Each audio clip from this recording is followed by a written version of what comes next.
Hello friends, welcome to R K study hub. दोस्तों, क्या आप सभी को पता है सीओ मोटो एक ऐसा कानून है जिसके अंतर्गत कोई भी सरकारी विभाग अपनी जानकारी पब्लिश करता है, चाहे वो इंटरनेट के माध्यम से हो या वेबसाइट पर। वो अपनी जानकारियों को साझा करता है।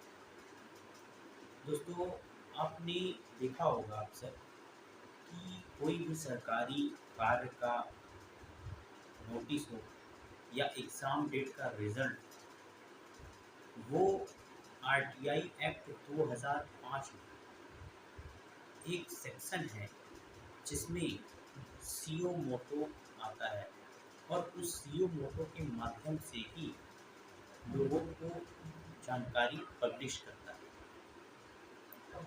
जय हिंद दोस्तों, आशा करता हूँ ये वीडियो आपको काफ़ी हेल्पफुल लगी होगी। जय हिंद, जय भारत।